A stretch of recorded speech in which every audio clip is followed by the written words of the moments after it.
Plastic drum boat fishing. एक अमीर आदमी हुआ करता था।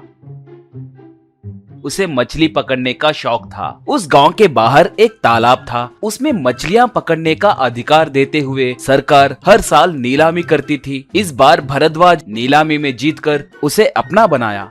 एक बार भरद्वाज वहां मछली पकड़ने के लिए तालाब के किनारे एक टेंट डाला। उस तालाब में मछलियां पकड़ने वाले मछुआरे भरद्वाज को देखकर उससे मिले। भरद्वाज, मेरे मछली पकड़ने के शौक के चलते मैंने इसे नीलामी में पाया है, फिर भी आप लोग इस तालाब के ऊपर निर्भर हो, मछली पकड़कर अपना जीवन गुजारते हो, इसलिए दूसरे कॉन्ट्रैक्टरों के जैसे मैं आपसे आधा हिस्सा नहीं पूछूंगा, रुपया में 10 पैसे का हिस्सा दिए तो बस है। कहा। ये सुनकर मछुआरे तालियां मारने लगे। तब उसका मुनीम परमानंद, साहब आधुनिक तरीके से मछली पकड़ते हैं, आपके जैसे जाल फेंक कर घंटों तक वक्त बर्बाद नहीं करते। जहाँ भी फिशिंग के लिए जाते हैं वहाँ प्लास्टिक ड्रम बोट को लेकर जाते हैं। उस बोट में एक कंप्यूटर होता है। साहब सैटेलाइट पिक्चर्स की मदद से उसके इंस्ट्रक्शंस को सुनकर तालाब में मछलियाँ जहाँ ज्यादा होती हैं वहीं जाकर मछली पकड़ते हैं। आप दिन भर मेहनत करके जितने मछलियाँ पकड़ते हैं उन्हें साहब सिर्फ 1 घंटे में ही पकड़ते हैं। यूं कह रहा था तो भरद्वाज मुस्कुराते हुए,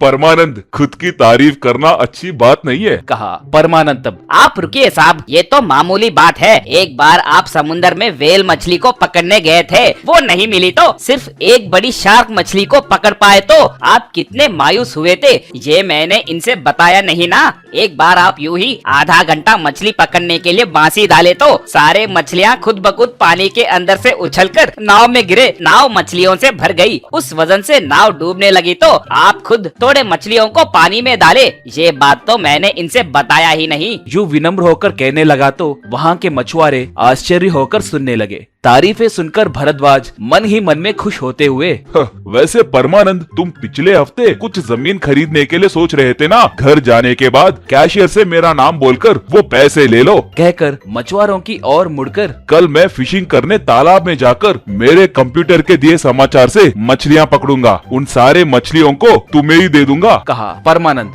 देखे ना साहब जी कितने दयालु है। ये फिशिंग सिर्फ शौक के लिए करते हैं, उतने सारे मछलियों का ये क्या करेंगे। यूं भरद्वाज की ओर श्रद्धा से देखते हुए कहा। उनमें से दाशरथी नाम का एक मछुआरा अपने 10 साल के बेटे के साथ आगे आकर, साहब प्रणाम, आपके लिए सोलमन मछली का सालन लाया हूँ, कृपा करके इसे चखकर मेरे बेटे को आशीर्वाद दीजिए। कहा। भरद्वाज, जरूर, मुझे सोलमन मछली बहुत पसंद है, इस तालाब में वो नहीं मिलती है ना? कहा। दाशरथी, सच है साहब, ये मेरा बेटा गोपाल है, स्कूल में हरदम फर्स्ट आता है। आपके पास जो कंप्यूटर है ना, ठीक उसी के जैसे ही इसने खुद का एक कंप्यूटर बनाया है। उससे तालाब में एक एक प्रकार की मछली ज्यादातर कहाँ पर मिलती है ये पता करता है। हम आए दिन इसके कहे प्रकार ही मछलियाँ पकड़ रहे हैं साहब। कहा। भरद्वाज, असंभव, क्यों रे बच्चू, एक बार वो कंप्यूटर दिखाओ। पूछा। गोपाल अपना बनाया एक छोटा कंप्यूटर भरद्वाज को दिखाया। भरद्वाज उसे देखकर जोर से हंसकर, ये कैसा कंप्यूटर है रे, ऐसे कंप्यूटर कूड़े में मिलते हैं। कहा। गोपाल तब, हाँ साहब, कूड़े में मिले चीजों से ही इसे बनाया हूँ। यूं मासूमियत से कहा। तभी परमानंद, अरे बच्चों अब चुप हो जाओ, बड़ा आया साइंटिस्ट। वैसे साहब कल तालाब के अंदर जा रहे हैं, आप लोग भी नाव में जा रहे हो ना, देखेंगे कौन कितने मछलियाँ पकड़ता है। कहा। अगले दिन भरद्वाज अपने प्लास्टिक ड्रम बोट पे मोटर चालू करके आगे कंप्यूटर को रखकर तालाब में मछलियां पकड़ने के लिए गया। बाकी के मछुआरे भी अपने नाव चलाते हुए रास्ते में मछलियां पकड़ने लगे। भरद्वाज अपने कंप्यूटर में देखते हुए, ओहो, इस तालाब में ईस्ट वेस्ट दिशा में 40 डिग्रीज में 400 गज की गहराई में बहुत तेजी से मूवमेंट्स दिख रहे हैं। मुझे बहुत सारे मछलियां मिलने वाली हैं। इससे उस बच्चे के कंप्यूटर की भविष्यवाणी सही है या मेरे कंप्यूटर की सही है, सबको पता चल जाएगा। कहकर बोट को उस तरफ ले जाने लगा। भरद्वाज उस जगह के नजदीक जाने लगा तो मछुआरे उसे देखकर, साहब साहब, उस तरफ मत जाइए, उस तरफ मत जाइए, खतरा खतरा, कहकर पुकार रहे थे।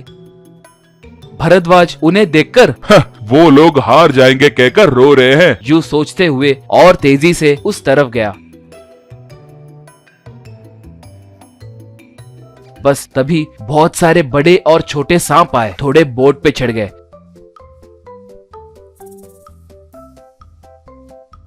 थोड़े बोट के इर्द गिर्द घूमने लगे। ये देखकर भरद्वाज बेहोश होकर नीचे गिर गया।